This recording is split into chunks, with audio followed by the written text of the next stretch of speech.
You gotta be focused, and you gotta believe in what you do, what you have, and you have to work on your craft, whatever it is. You gotta work on it.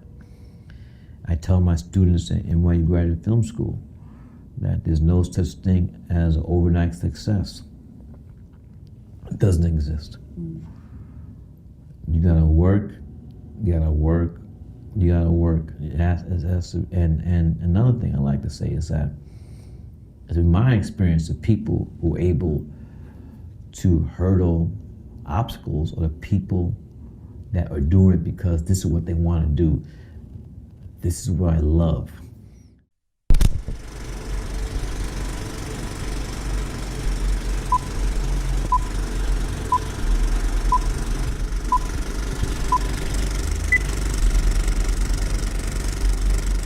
So what does being a Black filmmaker mean to me? Mostly that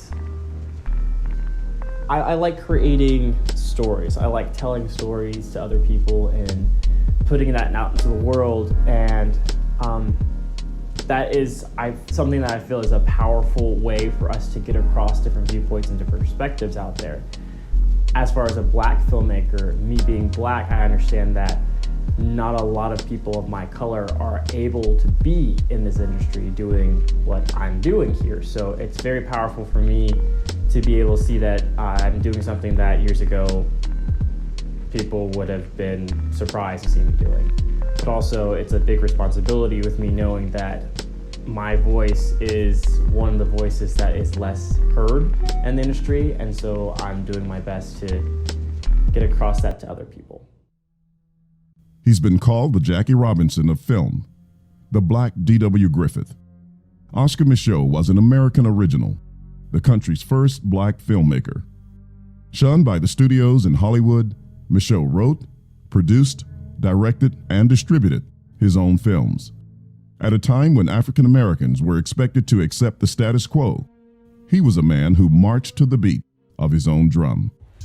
Impact the community in a positive way. I use Spike Lee as an example with his production company, 40 Acres and a Mule, as far as how he's come from Do the Right Thing to the Black Klansman and stuff like that. That's why I use as like a reference point as the type of movies he make to invoke feeling. Or like a Tyler Perry with his Tyler Perry Studios, and how he's started off with something so small such as plays to owning his own studios.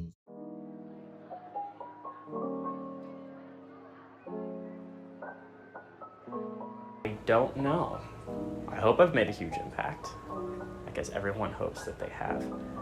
But what I've seen, from what I understand, is I try to go out to other filmmakers who are making things, to other filmmakers who are passionate about creating stuff, and encourage them to go out, even like allowing myself to help them out with music or writing or filming, whatever I can do to make sure that they are successful in what they need to do. A lot of times people have ideas and things that they want to get out there, but they just don't know how. Hollywood was reflecting a lot of the social norms, the values, the whole mindset of white America with regard to people of color, and in particular the Black American.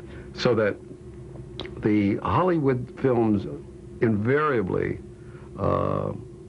attacked, vilified, denigrated people of color. I mean, to be able to do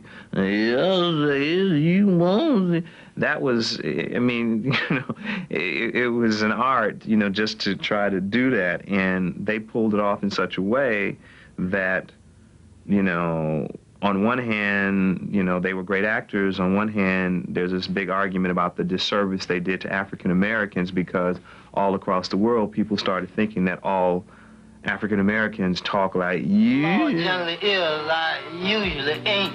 It was these types of images that led to a Black separatist cinema movement during the 1930s and 1940s, which sought to counter the negative images that were being perpetrated by Hollywood. I was like, oh, maybe they understand more about that. But then I realized later on, it was pretty much just because he was like, you don't know what you're doing. You have no idea what you're doing, therefore let me explain to you what's going on. Now, we went to the same classes, we were doing the same thing. Technically, I was in charge of the project. So even if it was wrong in that way, which later on I found out it wasn't, I was doing exactly what I was supposed to do, it wasn't his space to say that yet because of the color of his skin, because of the place where he was. He felt that he had full right to order the producer or the AD to do something different. And so I felt that was really interesting, but a lot of other situations where people have gone, oh no, it's not like that. That's not how this works. No, this is not a story that we need to tell. No, this is not the way you tell those kind of stories. I'm just like, okay, well, this is the time where we're telling these stories now. This is the time that we change those things. Just because it's the way that you have always done it and the way you're doing it doesn't mean that I don't know a better way or just a different way of telling those different and interesting stories. So yes, it's difficult, but you get over it. I'm in discrimination, and my work line is if I hear a comment or see somebody make certain gestures, I'll always try to pull off to the side when there is time available and talk to them about how that can make somebody else feel, or if it's directed towards me, how it would make me feel.